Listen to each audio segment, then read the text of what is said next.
Όσοι ασχολούνται με την τεχνολογία και ειδικότερα με το διαδίκτυο, είναι σχεδόν σίγουρο ότι έχουν ακούσει να γίνεται λόγος για το Deep και το Dark Web, καθώς και τους κινδύνους που μπορεί να κρύβονται εκεί.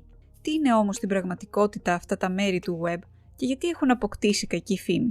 Το πρώτο πράγμα που πρέπει να γνωρίζουμε είναι ότι το διαδίκτυο και το Web είναι δύο διαφορετικές οντότητες. Το διαδίκτυο δημιουργήθηκε από την DARPA τη δεκαετία του 1960. Ο παγκόσμιος ιστός ή Web αναπτύχθηκε σχεδόν 3 δεκαετίες αργότερα στο CERN, το Εργαστήριο Ερευνητικής Φυσικής Σωματιδίων κοντά στη Γενέβη της Ελβετίας. Ο ιστός περιλαμβάνει 3 διαφορετικά είδη: το Surface ή Clear Web, το Deep Web και το Dark Web. Για να κατανοήσουμε καλύτερα την έννοια των παραπάνω ειδών, μπορούμε να σκεφτούμε το Web σαν ένα παγόβουνο όπου μπορούμε να δούμε μόνο ένα μικρό μέρος του, ενώ το μεγαλύτερο μέρος του βρίσκεται κάτω από την επιφάνεια του νερού. Στην κορυφή του παγόβουνου βρίσκεται το Surface ή Clear Web.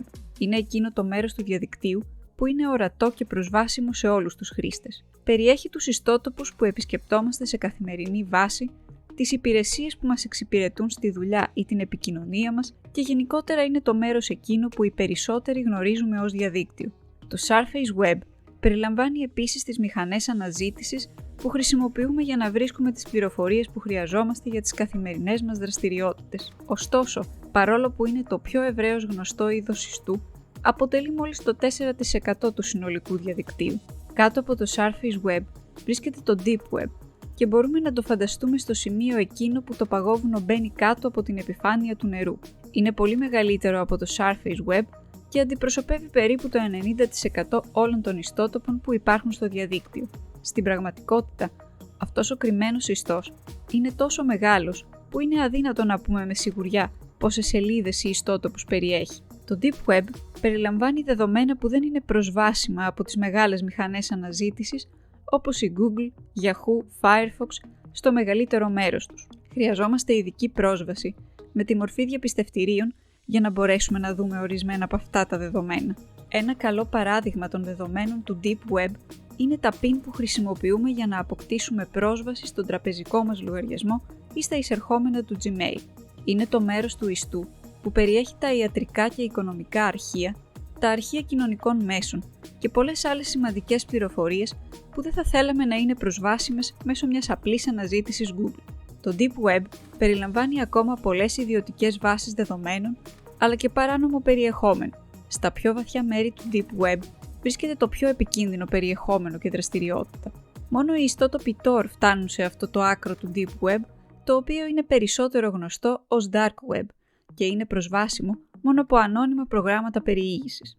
Θα μπορούσαμε να φανταστούμε το Dark Web ως το τελικό σημείο του παγόβουνου μέσα στο νερό, το οποίο βρίσκεται αρκετά βαθιά μέσα στον ιστό. Πρόκειται για ένα πολύ κρυφό τμήμα του Deep Web, με το οποίο λίγοι θα αλληλεπιδράσουν ή θα δουν ποτέ και δεν είναι το πιο ασφαλές μέρος του παγκόσμιου ιστού. Η φήμη του Dark Web συνδέεται συχνά με εγκληματική δραστηριότητα ή παράνομο περιεχόμενο και ιστότοπους εμπορίου όπου οι χρήστες μπορούν να αγοράζουν παράνομα αγαθά ή υπηρεσίες. Ωστόσο, είναι σημαντικό να σημειωθεί ότι το Dark Web δεν είναι αποκλειστικά για εγκληματική δραστηριότητα, αλλά μπορεί να ενδυναμώσει επίσης τους ανθρώπους μέσω της ανωνυμίας. Σε χώρες που περιορίζουν την ελευθερία της ομιλίας ή παρακολουθούν στενά την επικοινωνία των πολιτών τους, το Dark Web βοηθά στην ελευθερία της έκφρασης και την αναζήτηση πληροφοριών που δεν είναι διαθέσιμες διαφορετικά. Ωστόσο, δεν μπορεί να αμφισβητηθεί το γεγονός ότι ως επιτοπλίστων, το Dark Web χρησιμοποιείται για παράνομες δραστηριότητες. Μερικές από τις πιο δημοφιλείς εξ αυτών είναι η αγοραπολισία διαφόρων ειδών ναρκωτικών, από ήπια και οριακά νόμιμα έως πιο σκληρά και παράνομα, το παράνομο εμπόριο όπλων που δεν είναι καταχωρημένα, η διάθεση μερικών σπάνιων βιβλίων που έχουν αποσυρθεί από την κυκλοφορία ή έχουν απαγορευτεί λόγω του περιεχομένου τους, η διάθεση πληροφοριών για τη δημιουργία τρισδιάστατων υλικών εκτύπωσης, από νόμιμα έως και παράνομα, η διάθεση σχεδίων κτηρίων που υπόσχονται ότι προσφέρουν μία ανιχνεύσιμη πρόσβαση μέσω μυστικών σειράγκων για σημαντικά κτίρια σε όλο τον κόσμο, η διάθεση εγγράφων Wikileaks, η ύπαρξη μιας λεγόμενης κρυφής πύλης Wiki που ισχυρίζεται ότι είναι η αρχική Wikipedia και τα αντίγραφα αυτής, η κυκλοφορία αρχείων που ισχυρίζονται ότι περιέχουν γυμνές φωτογραφίες διαφόρων διασημοτήτων, τα οποία όμως ζητούν bitcoin σε αντάλλαγμα και πιθανώς είναι απάτη. ιστότοποι με βίντεο που απεικονίζουν κακοποίηση παιδιών, ζώων, κρατουμένων πολέμου κτλ., η διάθεση περιεχομένου παιδικής πορνογραφίας, ρατσιστικό περιεχόμενο και περιεχόμενο που προωθεί τη βία εναντίον διαφόρων μειονοτήτων, όπως η προπαγάνδα της Ku Klux Klan ή βίντεο πραγματικών εγκλημάτων μίσους. Επίσης, υπάρχουν φήμες για τα λεγόμενα κόκκινα δωμάτια, που παρουσιάζουν πραγματική κακοποίηση ανθρώπων ή και δολοφονίες, ωστόσο απαιτούν πληρωμή για να γίνουν προσβάσιμα και το πιθανότερο είναι ότι είναι απάτη. Το να περιηγηθεί κάποιος απλά στο Deep και το Dark Web δεν είναι παράνομο. Ωστόσο το να αγοράσει απαγορευμένα προϊόντα ή υπηρεσίες είναι παράνομο και δεν υπάρχει εγγύηση ότι δεν θα χάσει τα χρήματά του. Το Dark Web αποτελούσε κάποια στιγμή μέρος για hackers, αξιωματικούς επιβολής του νόμου και κυβερνοεγκληματίες.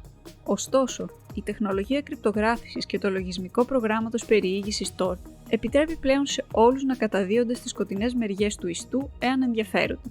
Σκεφτείτε το Tor ως ένα πρόγραμμα περιήγησης ιστού, όπως το Google Chrome ή το Firefox.